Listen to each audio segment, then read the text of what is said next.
Well, now, Atapu, Assalamu alaikum, Namaste, Arun Efforts, Kasakma Kiparu with another broadcast for you, a late night broadcast. And I want to talk to you about how to travel to different dimensions. But before I do that, I want you to click on the like button if it's your first time to my channel. Welcome. Hit the subscribe button to get notifications on when I go live and when I upload recorded videos. Lastly, please share this video with family and friends so we get this revolution started. All right. So that was a little clip from a very good film called Interstellar, which if you haven't seen it, you should check it out. Very, very good film. I want to talk to you today about traveling to different dimensions or different realms, we'll call it that. Because, you know, we're all isolated. We're stuck home due to COVID-19. So what do? Well, you can practice your magic, you know, that's what better thing to do. It's to basically hone your magical skills. And I find that one of the things that can really be beneficial to you is to work on doing astral projection or traveling to different realms or dimensions. And one of the pluses of that is you will be able to meet other dimensional beings and interact with them and exchange knowledge and wisdom. But it is a technique that takes time to really master. So the sooner you start, the better. Some things I want to talk about in terms of the foundation and the principles of traveling through these different realms that we need to understand. You know, one of my favorite TV shows as a kid was Star Trek, and I loved it when I went to Warp Drive. But if you ever watch Star Trek, one of the most impractical things they ever came up with is Warp Drive, because Warp Drive is a very left-brain linear type of a process, meaning that you're going from point A to point Z in a straight line. This is why you often see them in those movies talking about how they have to plot a course to avoid a sun or black hole, because you don't want to warp drive through a black hole or into a sun. So they have to plot a course, and which gets interesting because once you go to a patch of the solar system where it's uncharted, how do you then do warp drive? It could be dangerous. But what you'll realize is that, again, warp drive is very impractical. And this is why in Star Trek, they do talk about light years and how long it will take to get to certain points. Now, science understands this, and they have come up with a type of a solve, which is in Interstellar. They try to find natural wormholes, and wormholes which can spit you out on the other side of the universe. But here's the thing that you must understand: when you're dealing with the gateway to all of this is the right brain, the subconscious mind. And the subconscious mind, well, look at it this way. When you're dealing with the conscious mind or the subconscious mind, let's call it the left brain, right brain. Left brain is very linear. It does think in terms of sequential numbers or a process. The right brain, and the left brain has space and time, space-time, inseparable. The right brain is devoid of space and devoid of time. So you don't experience time and there is no space there. This is why when you're dealing with astral projection or traveling, you can be at any point in the universe, in a different realm, almost instantaneously. And we must keep in mind this, because I remind people who are into the occult, who are into magic, that you're not really traveling anywhere because there's no space. There's nowhere to go. You are at all places at once. And I know that's very hard to imagine, but it's true.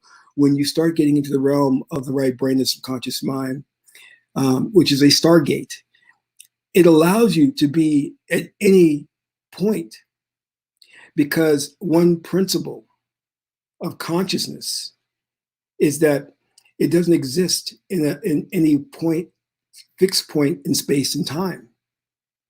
So when I say you're a multidimensional, you're existing in all places at once.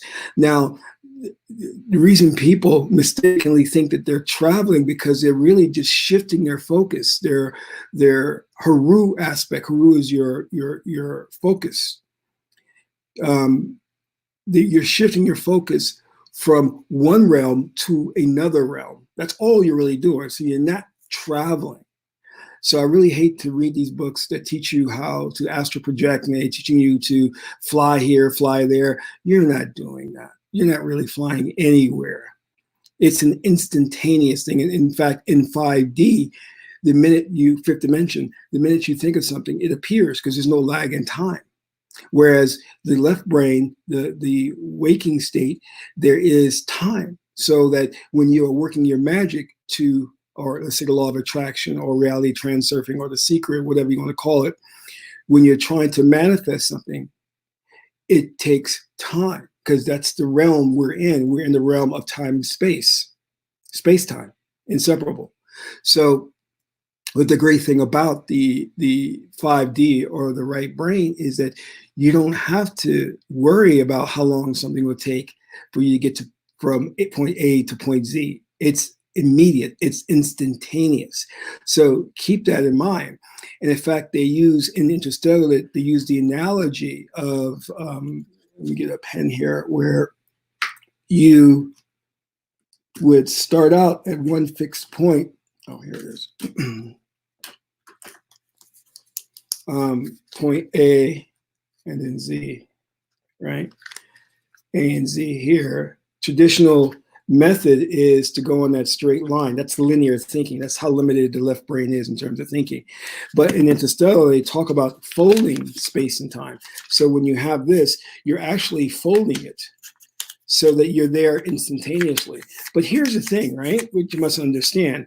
You're not there instantaneously, really, because you're already there. You know what I mean? Again, it's shifting your focus of awareness. So that's what we need to keep in mind as the first prerequisite to traveling to these different realms. Another thing that you need to keep in mind is that these realms, some of them are populated by beings. And the most of the beings that I have met in traveling through these realms have been benevolent beings, that they've been very welcoming. Now, let me take a step back. Anytime you're doing any type of what we call as astral projection or traveling to different realms, you are not the physical being anymore. You have shed the physical aspect that deals in 4D. So meaning other people call it the astral body, but what you really are is consciousness. So what does that mean? That means that you exist in a different form where you cannot be hurt, you cannot experience pain. So these things about worrying that, oh, you may get sucked into a black hole and stretched and spaghettified, you don't have to worry about that, because consciousness is immaterial. It's metaphysical. You can't touch it. You can't feel it. All right. So you exist in a different state. Now, with that, it's a pure state. Okay. So, meaning that when you speak with these beings in these different dimensions, they are communicating to the heart of who you are. You've shed race and gender, political affiliation, ideology. All that's gone now. You are pure consciousness. And that's who's interacting with these beings. And the one thing that you will note right away is that there is no limitation on what you can do. More importantly, when you're dealing with these beings, you'll notice, I should say, that they're not prejudging you based on skin color, based on gender, based on height, based on weight, because they're communicating directly with the essence and the source of who you are. And you'll find that it's a very authentic interaction, very different than we're used to, because here everybody's prejudging you the moment that they see you, first impression. And that forms the basis of how they will relate to you moving forward. But in that 5D realm or that other dimension, it's an authentic interaction. Very, very different than what we're having now. And you will sense and feel that when you engage in this type of traveling. Now, there are many exercises that you'll need to work on before you can actually project your consciousness to these different realms. It's not going to be for someone that just, well, in other words, you're not going to just do it the first time around. If you do, you're a very, very good magician. Most often it takes people time and a number of tries to be able to project their consciousness into a different realm. And some people have experiences where they do it by accident, and they come out with a very, very, life-altering experience. They're like, well, I didn't know this can happen. I did not know I can separate who I was from my body. And there's different divisions of my spirit, or different divisions of who I am, And then you have to ask the question, when you start dealing in these type of astral travel and projecting your consciousness outward, you have to ask the question, well, is there really death? Because although the physical body dies, the consciousness of who you are still goes on, and still can move out there and travel. And again, I emphasize the point, there's a certain level of freedom that you will experience with that. Now, I'm not going to get into the details of the exercises you'll need to work on to be able to project your consciousness out there. I'll do another video which will take you through the exact step-by-step process. But what I want to give you is an understanding of what happens when you do it. All right. So there are different realms you will be able to travel to. And sometimes you may not travel to the same realm twice. You may go to one realm and may love it and try to go back there again and not. And you'll be tossed into a different realm until you gain a really good level of proficiency at this, And I want you to keep in mind this: every realm operates by its own laws. And it's totally different than our physical linear realm that we experience here. So when you go in and you visit these different realms, you're going to see strange things. You're going to experience strange things far differently than what we experience here. Because the laws of physics, as we understand them, don't work in these different realms. And the beings that you will meet, they serve a specific purpose. I'm not going to get into that, but they are there in their realms for a reason. They're not just existing happy-go-lucky, because those realms serve a very important purpose in all that there is,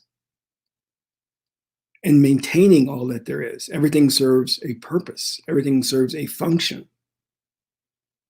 Okay, so and once you experience this, once you learn how to do this, you're going to look at life in a very, very different way. You're going to understand that this physical existence is just one level of existence among many different levels of existence.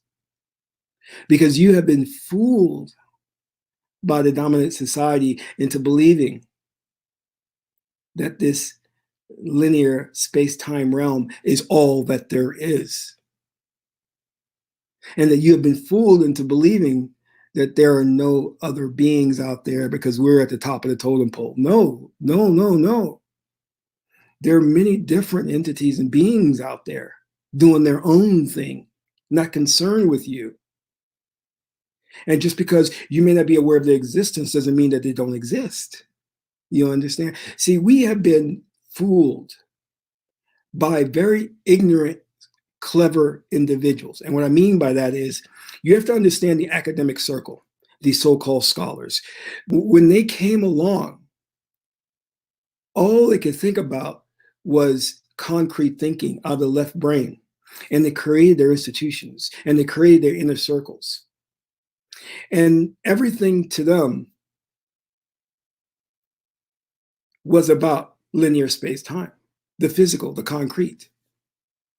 So therefore, they could not conceptualize different realms and different dimensions, or they couldn't even conceptualize a God that was immaterial, a God that was metaphysical, that had no form, had no shape.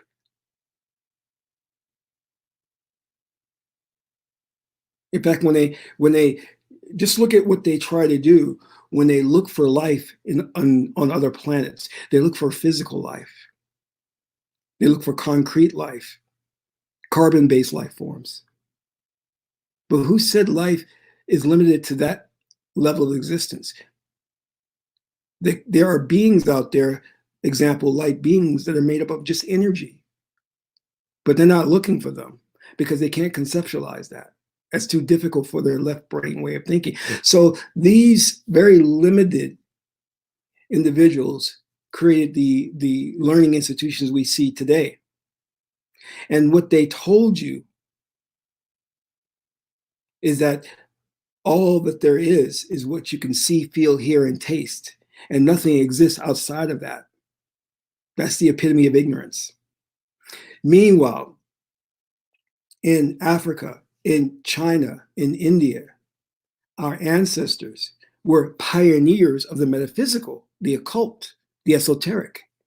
And they were documenting and writing papyrus and all kinds of scriptures which really talked about these encounters with these different extra-dimensional beings in these different realms through the right brain, through the subconscious mind. And because the modern academia, the scholars, are so arrogant in their ignorance, they looked upon these ancient cultures of India, Africa, China as primitive. Again, they could not understand what they were reading. They could not conceptualize something that was abstract, metaphysical.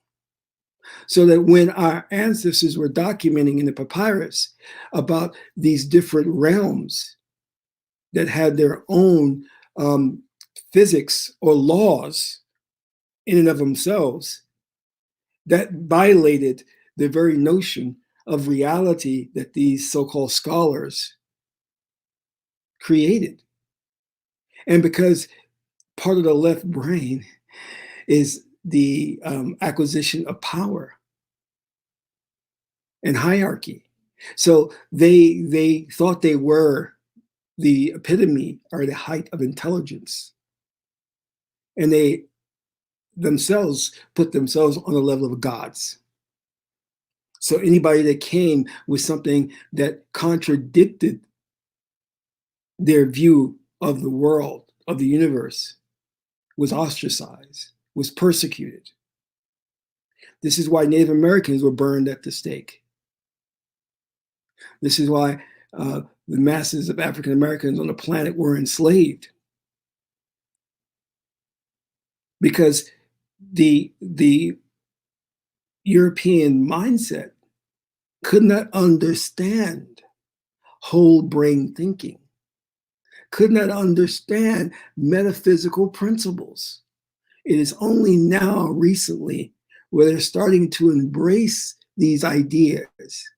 Unfortunately, they're calling it their own now, when they've already been documented. They are now doing studies because, let me explain this to you. They are now doing studies into these different dimensions. Why are they now taking it serious? Because people have come out of this trance state. They have come out of this astral projection, and they have written and drawn and documented beings that they have met. Now, of course, one individual talks about, oh, I've met this being, and this being was talking to me, means nothing. But now what science is realizing, and they can't escape this fact, is that a number of people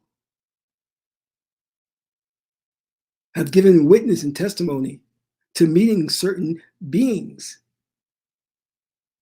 And what I mean by that is, if I'm saying I met this being who's green and has large ears, and you said that you've met the same being and you and I don't know each other, then science can't argue that. There has to be something legitimate about the experience that we both had, because many people are now having experiences and interacting with these beings, documenting it, and are sharing notes. And science is beginning to realize, well, if a number of people are saying that they have interacted with these exact beings, then you can't debate this. You can't argue this, that those beings then have to exist. The other alternative, you're going to say that we all have shared the same dream, as you will, and that's not possible, according to science. So the evidence is there, the documentation is there to prove that these realms and these beings do exist. And it's only going to grow to the point of where science is going to have to rewrite everything they know or revisit it. And eventually come to the realization that our ancestors were far superior than they originally thought in intellect.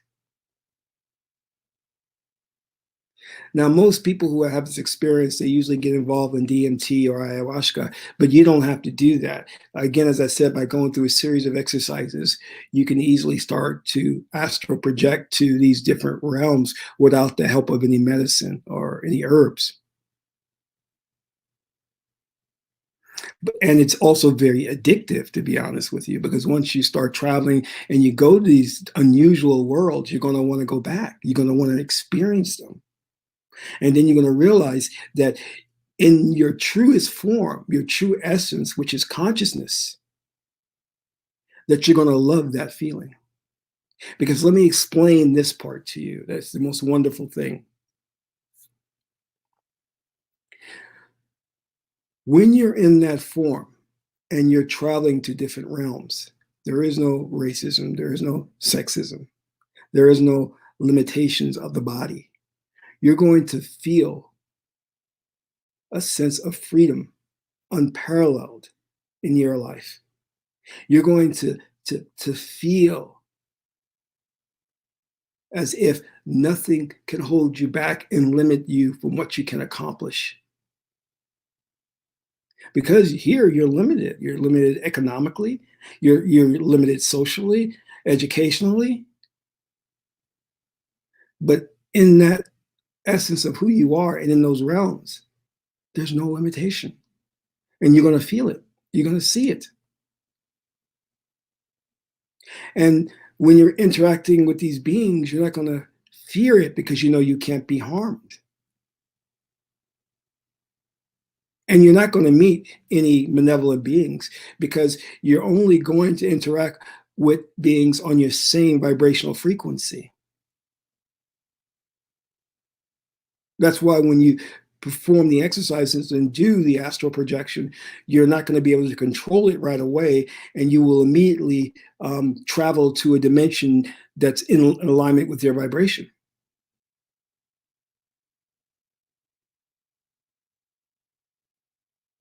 And many people have done it, have come back and written down in their notes what the experience was like. And you will see how limited we are in this fourth dimensional world.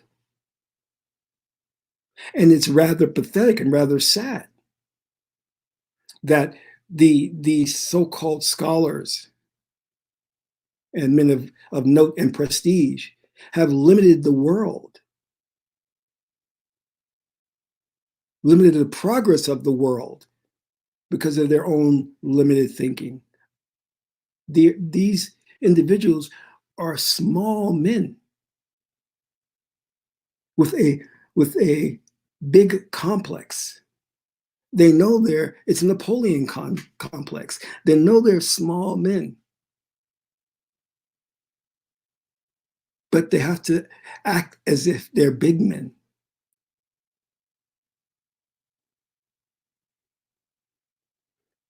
You know, I never forget the quote that Carl Sagan made when they talked about the Dogon discovering the star system of Ceres, and him saying they must have had help from Western man.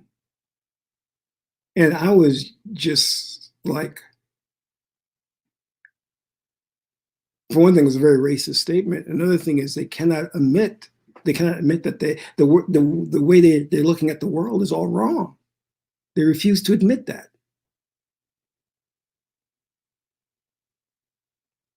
And some of the things they're doing right now is they're covering up the information that our ancestors left for us. They're purposely hiding it, purposely rewriting it, so that we will never understand the truth of history. That the ancient civilizations of antiquity were very, very advanced. Because when you start to travel to these different realms, you're going to do, there's going to be an exchange of knowledge, and these beings are going to talk to you and teach you about things that you can't learn in this fourth dimensional plane.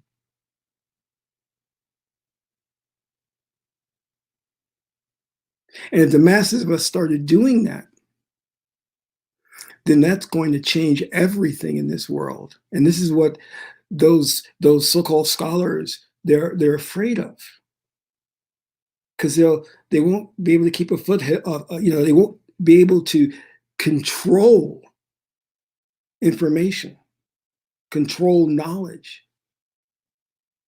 See, when you read the history books, you'll read all of these libraries that burned down, like the Library of Alexandria, and they'll call them accidents.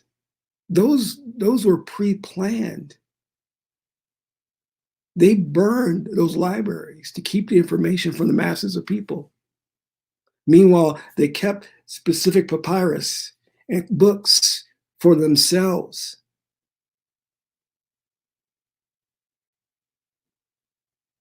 This is why the highest of them practice the occult, practice black magic. They do. And they travel through different realms and different dimensions. But that's in their little inner circle, which you and I will never be invited to. You have to understand, for them to dominate and control the planet, they first have to dominate and control the flow of information.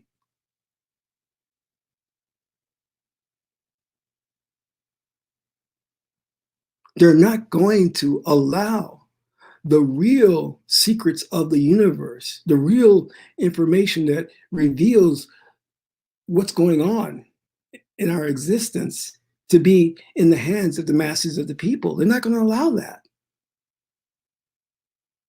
Do you really believe that when you see our military and you see the military might of the missiles, the tanks, the planes, the satellites, do you really believe that that is the technology that we're operating at? No, it's not. You see, the military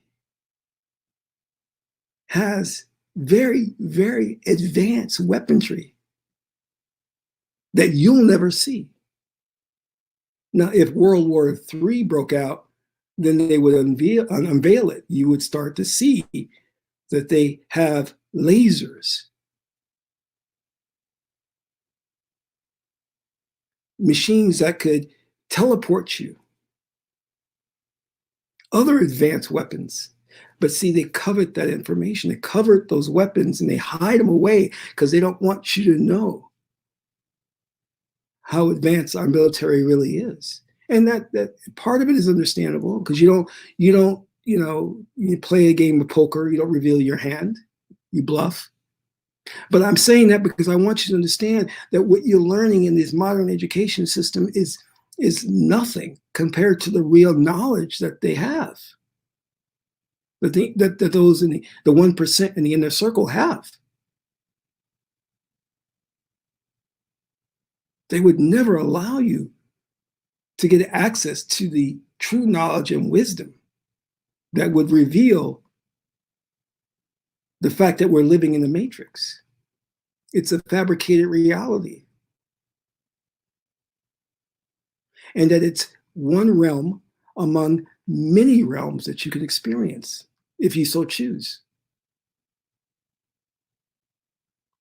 What creates our reality? What creates the fourth dimensional experience we're interacting with today? Do you know? It's called the mass consensus agreement. When the collective consciousness, when the masses of us come together and we hold in our mind's eye an idea of a world that we want, because we are reality generating machines, we manifest that reality so we can interact with it. Do you understand that? So what does that mean? That means that anyone who could send out a signal of information and have the masses of people be the receivers of that information, they would then create that reality. So what I'm saying to you is the reality you experience has been concocted. It's been created by them and by us. And we could, just as easily as we change the channel on TV, switch to a different reality if we adapt a different set of ideologies, a different set of belief systems. They know this. This is occult power. They know this. This is why they work really, really hard to pump out propaganda to keep you confined to this reality.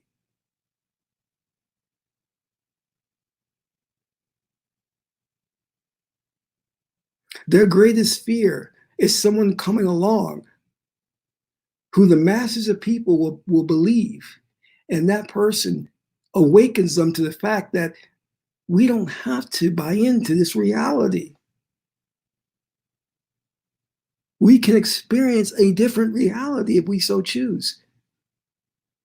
But we are limited because we buy into their propaganda, their left brain thinking.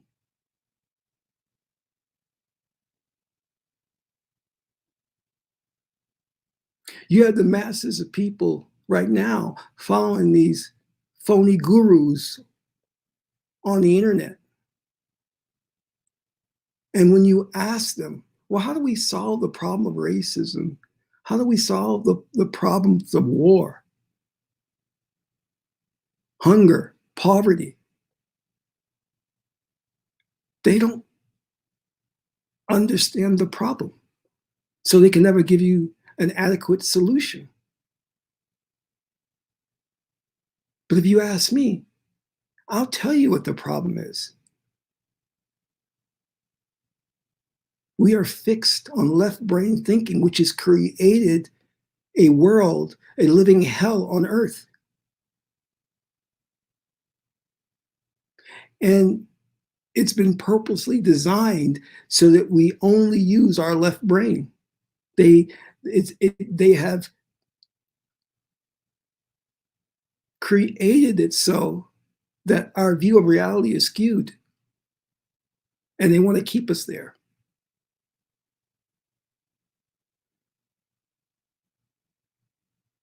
And part of the right brain, one of the attributes of the right brain is problem solving, is ingenuity. So many of these problems that we're facing in our world today could be solved if we started thinking with the right brain and the left brain, dual brain thinking. And when you connect those two, then you're going to awaken your third eye, the uchit. And then everything changes. It's a new ball game at that point, but that's what they're afraid of. They don't want us to do that. This is why, again, when you ask these so-called gurus on these social media platforms, how do you get rid of racism? How do you stop poverty? They're thinking out of their left brain, so they can't give you an adequate answer. They don't know. They don't know.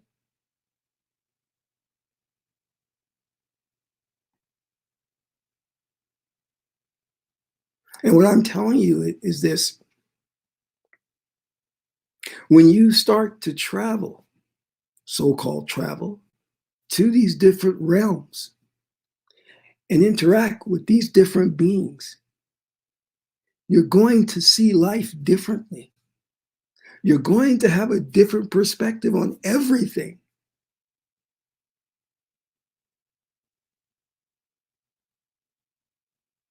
You see, in the movie Interstellar, their idea of traveling across the universe is to find a wormhole, to first build a ship that could withstand the pressure of going through a wormhole and come out on the other side of the universe. Again, limited left brain thinking. See, our ancestors knew, okay, you want to travel from here to Alpha Centauri, project your consciousness first. You don't need to build a ship. Use your consciousness to travel and be there instantaneously. But you see what they have done to the world. Trapped us in this thinking that the only way that we can travel is through a physical ship of some kind. So we have to wait till technology catches up and can do that. Our ancestors didn't build ships to do that. Our ancestors didn't have to wait for technology to catch up to do that.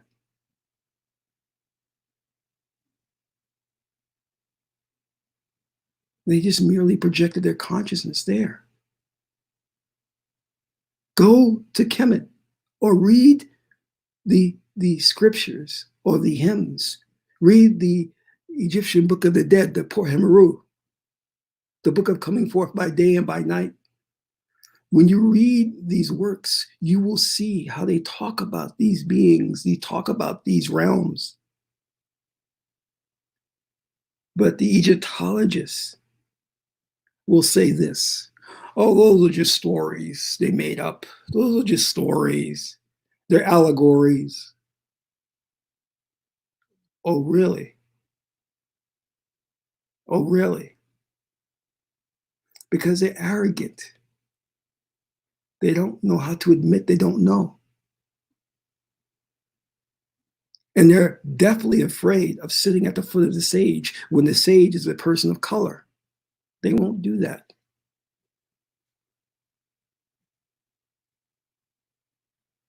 They have messed up the world completely with this left brain thought process.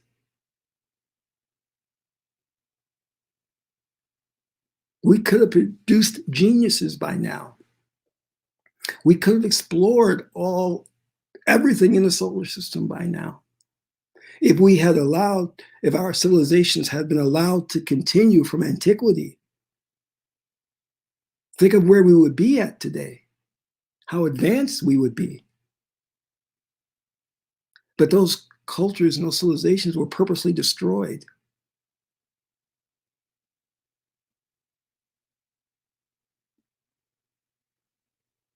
Now, make no mistake, those that are in control, the 1%, are brilliant. They're evil geniuses. Make no mistake about that. But everything below them are some of the most arrogant, ignorant people there are.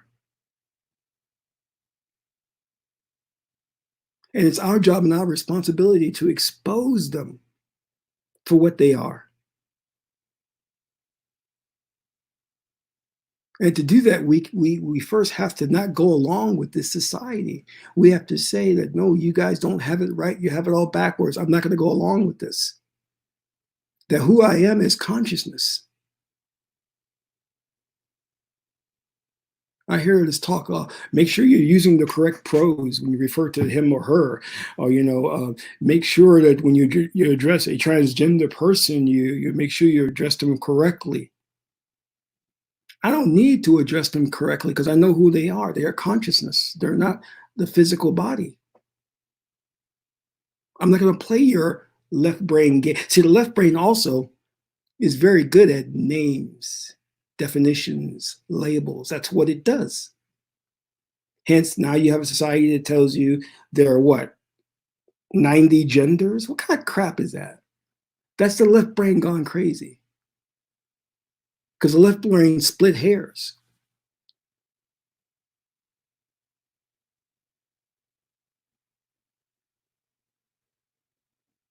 I'm telling you, it took me a long time to really understand one of the books I was reading, because the title was so deceptive. Psychonaut. I said, what is a psychonaut? What is that? Then I realized it was referring to become an astronaut of the psyche, travel to different realms, explore, become an astronaut in that sense. And when you learn how to do this projecting and traveling and meeting these beings, a whole new world is going to open up for you. And you're going to see that everything you have been told is a lie. And there's not going to be a question in your mind if there's life in outer space or life in inner space. You'll know there is. You'll know we're not the only beings on Earth. You must understand that. There are other beings that were here before us.